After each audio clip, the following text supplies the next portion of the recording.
Assalamualaikum warahmatullah. This is Zakaria. Welcome to my online class. This is Zakaria Karagon's Girls School and College. Now I am going to start English first paper for class 9 and 10. Now I am going to start unit 10 lesson 4. They had dreams 2. Lesson 4, they had dreams 2. At first, I want to tell some word meaning from the text.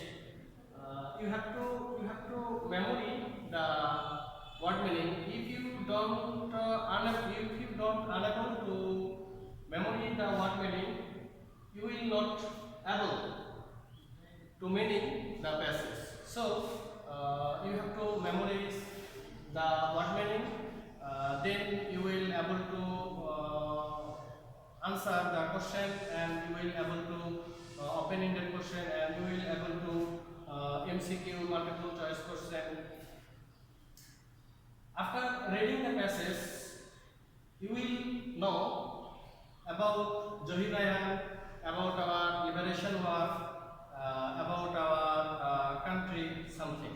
So dear student, let's start the reading at first. They had dreams too. Zahir Rayhan was one of the most talented filmmakers in Bangladesh. Most talented. তোমরা জানো one of the অনেকের মধ্য থেকে একজনকে select করা বোঝানো হয়। Zahir Raihan was one of the most talented film makers in Bangladesh. বাংলাদেশের একজন মোস্ট ট্যালেন্টেড পারসন ছিলেন Zahir Raihan. He was born on 19 August 1935 in the village Mojupur in Feni district. Dear student, প্রথমে আমি তোমাদের বলেছি যে প্যাসেজটিকে ভালোভাবে বুঝতে হবে। তুমি প্যাসেজটি যদি ভালোভাবে বুঝতে না পারো তাহলে তুমি এই প্যাসেজ থেকে যে কোশ্চেনগুলো থাকবে, এমসিকিউ থাকবে, ওপেন এন্ডেড কোশ্চেন থাকবে, উইদাউট ক্লু থাকবে, যেখানে ফিল ইন দ্য গ্যাপ থাকবে, এগুলো তুমি কখনোই আনসার করতে পারবে না। সো প্যাসেজের অর্থ তোমাকে ভালোভাবে বুঝতে পারতে হবে। এর ভিতরে যে কঠিন ওয়ার্ডগুলো আছে সেগুলো তোমাকে সিনোনিম সহ অ্যান্টোনিম সহ মুখস্থ করতে হবে।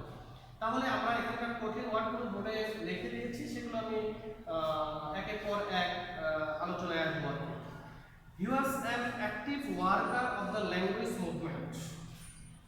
Active worker, সক্রিয় কর্মী of the language movement, ভাষা আন্দোলন। আমরা এখানে দেখতে পাচ্ছি ল্যাঙ্গুয়েজ মুভমেন্ট মানে হলো ভাষা আন্দোলন। তো ভাষা আন্দোলনের একজন অ্যাক্টিভ কর্মী ছিলেন জহির রায়হান।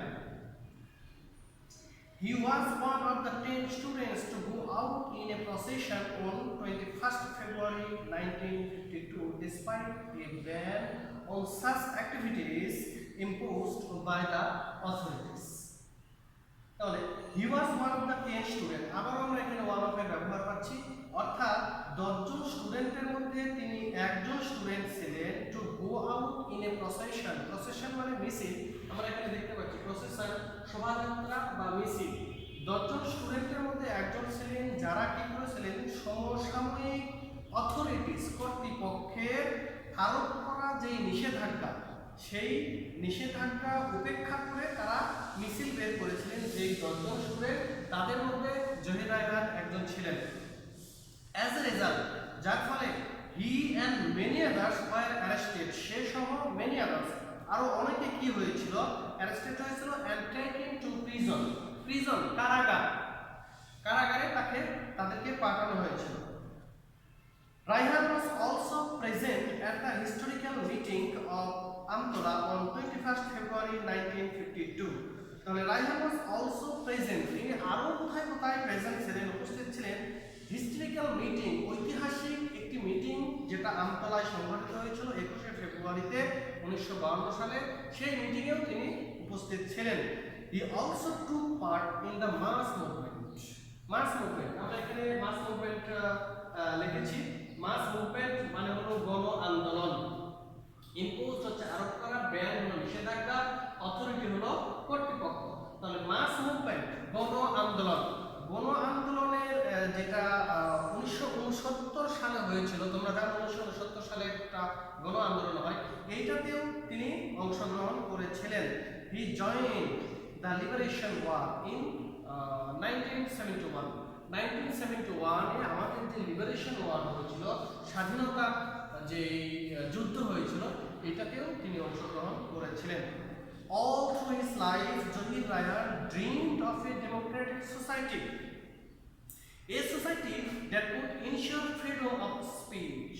তাহলে জহির রায়হান তার সমস্ত জীবন জুড়ে all through his life dreamed of a democratic society. Democratic society আমরা এখানে দেখতে পাচ্ছি, ডেমোক্রেটিক মানে হলো গণতান্ত্রিক। গণতান্ত্রিক যে সোসাইটি, সেই সোসাইটি তিনি স্বপ্ন দেখতেন তার সমস্ত জীবন জুড়ে। A society that would ensure freedom of speech. এখন আমরা বলতে পারি what do you mean by democratic society? Democratic society দ্বারা আমরা কি বুঝি? Democratic society is society that would ensure freedom of speech. তোমার কথা বলার স্বাধীনতা থাকবে, এই ধরনের সোসাইটিকে আমরা ডেমোক্রেটিক সোসাইটি বলছি। হি হ্যাড মেনি ড্রিমস, তার অনেক অনেক অনেক স্বপ্ন ছিল। আমরা কিন্তু প্রথমেই বলেছি এই লেসনের নাম হচ্ছে দে হ্যাড ড্রিমস, তাদের স্বপ্ন ছিল। এমন কিছু ব্যক্তিদের নিয়ে এখানে আলোচনা করা হবে যেখানে যাদের অনেক দেশ নিয়ে অনেক স্বপ্ন ছিল। হ্যাঁ, তাহলে দে হ্যাড মেনি ড্রিমস, তার অনেক স্বপ্ন ছিল। He had many dreams about our film industry. আমাদের যে ফিল্ম ইন্ডাস্ট্রি, চলচ্চিত্র শিল্প, সেই চলচ্চিত্র শিল্পের ব্যাপারে তার অনেক স্বপ্ন ছিল। He made a legendary fame, legendary important word, কিংবদন্তি বা বিখ্যাত। লেজেন্ডারি হচ্ছে কিংবদন্তি বা বিখ্যাত, এখানে লেজেন্ডারি ওয়ার্ডটা লেখা হয় নাই, আমি বলে দিচ্ছি। লেজেন্ডারি একটা মোস্ট ইম্পর্টেন্ট ওয়ার্ড, কিংবদন্তি এখানে হবে ফেমাস, গ্রেট। জীবন থেকে নেওয়া, based on the language movement of 1952। তাহলে সে একটি বিখ্যাত ফিল্ম বানিয়েছিলেন যেটা based on the language movement, ভাষা আন্দোলন। 1952 যে ভাষা আন্দোলন হয়েছিল, এইটার উপর ভিত্তি করে তিনি একটি বিখ্যাত সিনেমা বানিয়েছিলেন।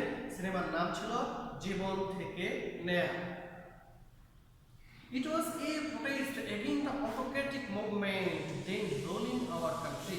তাহলে অটোক্রেটিক আমরা দেখতে পাচ্ছি এখানে অটোক্রেটিক মানে হলো স্বৈরতান্ত্রিক, যেখানে জনগণের কোনো অপিনিয়ন নেওয়া হবে না, জনগণের কোনো সেন্টিমেন্টকে ভ্যালু দেওয়া হবে না, সরকার এককভাবে যেই রাষ্ট্র পরিচালনা করে সেটাকে আমরা কি বলি?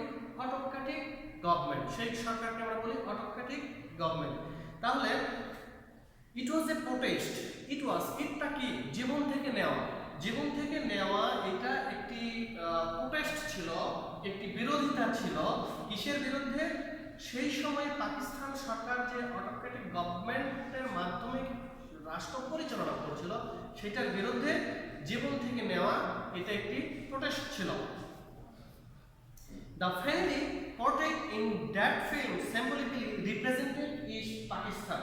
তাহলে এই ফ্যামিলির মাধ্যমে কি বোঝাতে চাওয়ার চেষ্টা করা হয়েছে? এই সিনেমার ভিতরে একটি ফ্যামিলিকে দেখানো হয়েছে, যে ফ্যামিলির ভিতরে একজন মহিলা কারো মতামত না নিয়ে, কোনো কিছু না নিয়ে অটোক্রেটিক ফ্যামিলি হিসাবে পরিচালনা করা হয়েছে। এবং এইখান থেকেই জহির রায়হান দেখানোর চেষ্টা করেছেন কিভাবে পাকিস্তান সরকার আমাদের দেশকে অটোক্রেটিক গভর্নমেন্টের মাধ্যমে পরিচালনা করছে। এই ছোট্ট একটি সিনেমার মাধ্যমে সেটা তিনি দেখিয়েছেন। The family portrayed in that film symbolically, এটা একটি সিম্বলিক্যালি প্রতীকীকরণ, প্রতীকভাবে এটা দেখানো হয়েছে, রিপ্রেজেন্টেটিভ ইস্ট পাকিস্তানকে। The family was ruled by an autocrat, একজন স্বৈর শাসকের মাধ্যমে এই পরিবারটি পরিচালিত হচ্ছিল। Who had go to prison, অবশেষে তাকে কিন্তু ফর হার কনস্পিরাসি আমরা দেখতে পাচ্ছি। কনস্পিরাসি শব্দের অর্থ হলো ষড়যন্ত্র। যে ফ্যামিলিতে সে বিভিন্নভাবে ষড়যন্ত্র করে আসছিল এবং এই ষড়যন্ত্রের কারণে একসময় তাকে কিন্তু জেলে পাঠানো হয়। During the liberation war in 1971 এই যুদ্ধের সময়ে দিস ফিল্ম ওয়াজ শোন আউটসাইড বাংলাদেশ, বাংলাদেশের বাইরেও এটা দেখানো হয়েছিল। কেন বাংলাদেশের বাইরে দেখানো হয়েছিল? কারণ বহির্বিশ্বকে দেখাতে চেয়েছিলেন জহির রায়হান যে বাংলাদেশ সরকার কিভাবে বাংলাদেশকে পাকিস্তান সরকার কিভাবে দেশ পরিচালনা করছে এটা বহির্বিশ্বকে জহির রায়হান দেখানোর চেষ্টা করেছেন। Celebrated filmmakers like Satyajit Ray, Mrinal Sen, Hrithik Ghatak appreciated the film. তোমরা এই নামগুলো শুনে থাকবে। Most famous person of the world, Satyajit Ray, Mrinal Sen and Hrithik Ghatak. এই ব্যক্তিগুলো এই সিনেমার প্রশংসা করেছিলেন। Appreciated the film. Raihan gave all the money. Raihan সমস্ত অর্থ দিয়ে দিয়েছিলেন the film made to the freedom fighter trust. এই সিনেমা থেকে যতগুলো অর্থ উপার্জন হয় সমস্ত অর্থ তিনি কি করেছিলেন ফ্রিডম ফাইটার ট্রাস্ট মুক্তিযুদ্ধ ট্রাস্টে দিয়ে দিয়েছিলেন। বিসাইডস পাশাপাশি his great documentary on Pakistani atrocities stop genocide help create world sentiment in favour of our liberation war. এখানে একটি মোস্ট ইম্পর্টেন্ট শব্দ আমরা দেখতে পাচ্ছি ডকুমেন্টারি, প্রামাণ্যচিত্র। What is documentary? Documentary is a short film, যে ফিল্মের মাধ্যমে কিছু প্রমাণ রেখে দেওয়া হয় সেই সময় দেশে কিরকম শাসন চলছে সেই শাসনের কিছু প্রমাণ রেখে দিয়ে ছোট্ট একটি ফিল্ম তৈরি করা হয়। এরকম একটি ফিল্ম ছিল স্টপ জেনোসাইড। জেনোসাইড শব্দের অর্থ হচ্ছে গণহত্যা। সেই সময় পাকিস্তান সরকার বাংলাদেশে গণহত্যা চালিয়েছিল। গণহত্যা মানে যেখানে নারী পুরুষ নির্বিশেষে নিরস্ত্র মানুষকে হত্যা করে ফেলা হবে তাকে বলা হয় জেনোসাইড, গণহত্যা। তাহলে তার গ্রেট ডকুমেন্টারি ছিল অন পাকিস্তান অ্যাট্রোসিটিস। পাকিস্তান সেই সময় স্বৈরশাসকের মাধ্যমে দেশ চালাচ্ছিল, সেইটার প্রামাণ্যচিত্র হিসাবে স্টপ জেনোসাইড তিনি তৈরি করেছিলেন। কেন তৈরি করেছিলেন? হেল্প ক্রিয়েট ওয়ার্ল্ড সেন্টিমেন্ট, পৃথিবীর একটি সেন্টিমেন্ট তৈরি করার জন্য in favour of our liberation war, আমাদের লিবারেশন ওয়ারের পক্ষে যেন পৃথিবীর একটি সেন্টিমেন্ট তৈরি হয়, একটি মতবিনিময় তৈরি হয়, সেটার জন্য তিনি এই স্টপ জেনোসাইড তৈরি করেছিলেন। অন 30 ডিসেম্বর 1971, এবার আমরা চলে যাচ্ছি ডিসেম্বরের মধ্যে। ডিসেম্বরের 30 তারিখে 1971 সামওয়ান ইনফর্ম, তোমরা নিশ্চয়ই ডেটগুলো খেয়াল করবে। আমাদের বিজয় দিবস ছিল, ভিক্টোরি ডে ছিল 16 ডিসেম্বর, অর্থাৎ 16 ডিসেম্বরে বিজয় দিবস আর 13 ডিসেম্বরের কথা হচ্ছে কি সামওয়ান ইনফর্মড রায়হান, কেউ একজন রায়হানকে ইনফর্ম করে অ্যাবাউট অ্যান অ্যাড্রেস, একটি অ্যাড্রেসের ব্যাপারে সামহার অ্যাট মিরপুর, যে মিরপুরের কোনো একটা জায়গায় একটা অ্যাড্রেস দেওয়া হয় Zahir রায়হানকে, where he might find his brother the famous writer Shahidullah Kaiser. আমরা জানি জহির রায়হানের ভাইয়ের নাম ছিল Shahidullah Kaiser. Shahidullah Kaiser was a famous writer of Bangladesh, বাংলাদেশের একজন ফেমাস রাইটার ছিলেন তিনি। তো তিনি হারিয়ে যান, তাকে খোঁজার জন্য জহির রায়হানকে বলা হয় মিরপুরে যাওয়ার জন্য। মিরপুরের কোথাও তার ভাইকে পাওয়া যাবে। who had gone missing from 14 December 1971, আমরা জানি 1971 এর 14 ডিসেম্বর ইন্টেলেকচুয়াল ডে, শহীদ বুদ্ধিজীবী দিবস। তো এই বুদ্ধিজীবী দিবসে শহীদুল্লাহ কায়সার নিখোঁজ হয়, তারপর থেকে তাকে আর পাওয়া যায় না। কিন্তু সেই ভাইকে খোঁজার জন্য জহির রায়হান তার ভাইকে খোঁজার জন্য 30 ডিসেম্বর মিরপুরের দিকে রওনা হন। এখন আমরা দেখতে পাচ্ছি famous writer Shahidullah Kaiser who had gone missing from 14 December, 14 December 1971 এ তিনি মিসিং হয়ে যান। Kaisar was captured and killed by the Pakistani army and the local collaborators during the last days of the war. তাহলে আমরা এখানে ইম্পর্টেন্ট কিছু word দেখতে পাচ্ছি, কোলাবোরেটরস, সহযোগী। অ্যাকচুয়ালি কোলাবোরেটরস মানে সহযোগী, কিন্তু এই প্যাসেজে কোলাবোরেটরস মানে আমরা যেটা বলবো সেটা হচ্ছে ওই সময়ে পাকিস্তানিদের যেসব বাংলাদেশিরা সহযোগিতা করেছিলেন তাদেরকে কোলাবোরেটরস বলা হচ্ছে, অর্থাৎ রাজাকার বলি আমরা যাদেরকে। কোলাবোরেটরস মানে হলো রাজাকার।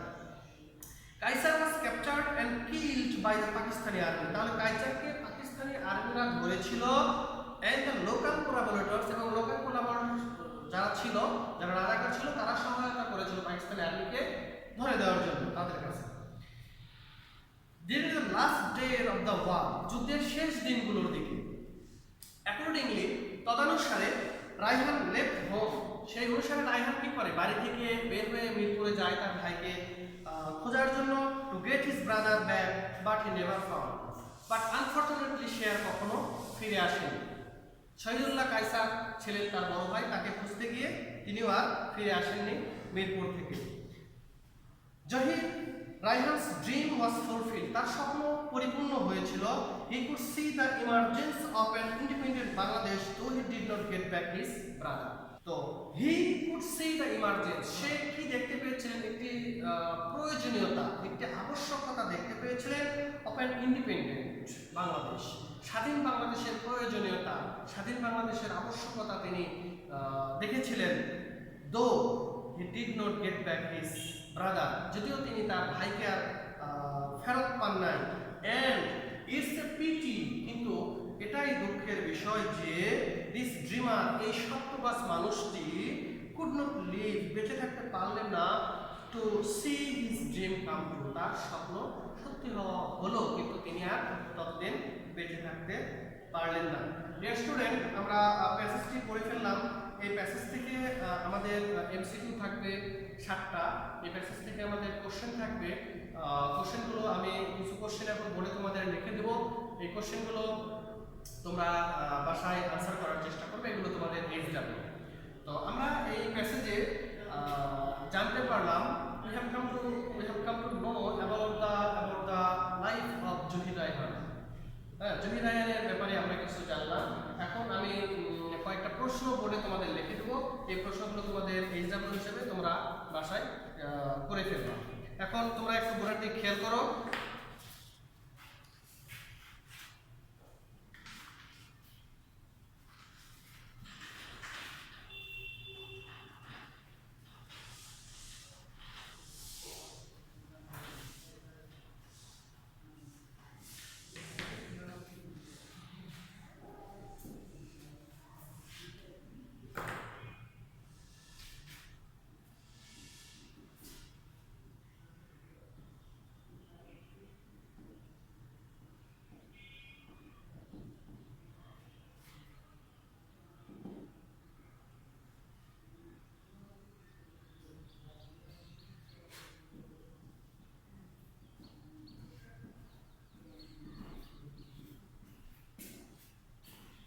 Why is Zahir Raihan considered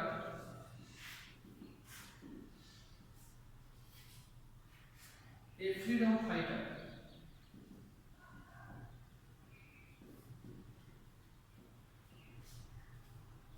A freedom fighter, though he was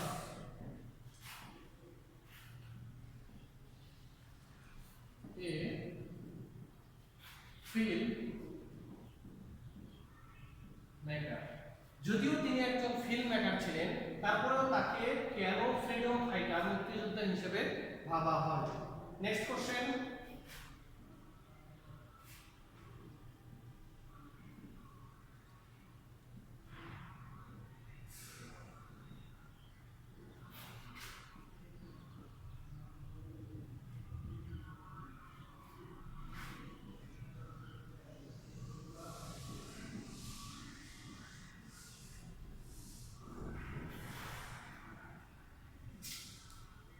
what was the purpose of the film?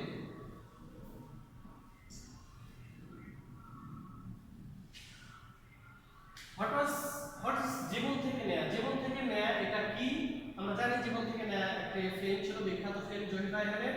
What was the purpose of the film? এই ফিল্মের উদ্দেশ্য কি ছিল? Okay, last question, important question, what was the role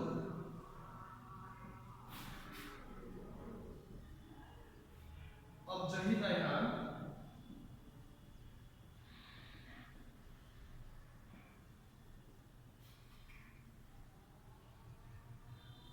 in the language movement? In the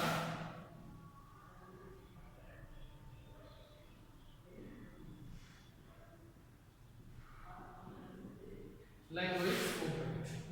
Language movement অর্থাৎ ভাষা আন্দোলনের জহির রায়হানের ভূমিকা কি ছিল? তো এই কোশ্চেনগুলো খুব ইম্পর্টেন্ট, তোমরা বাসায় একটু প্র্যাকটিস করবে, আর বাসায় সবাই মনোযোগের সাথে পড়াশোনা করবে এবং এই প্যাসেজগুলো পড়ে এখান থেকে তোমাদের যে মডেল টেস্ট বইটা দেওয়া আছে, মডেল টেস্ট থেকে যে এমসিকিউ দেওয়া আছে, তোমরা সবগুলো এমসিকিউ কমপ্লিট করবে। আর নেক্সট ক্লাসে আবার অন্য কোনো টপিকস নিয়ে আসবো। সে পর্যন্ত সবাই ভালো থেকো।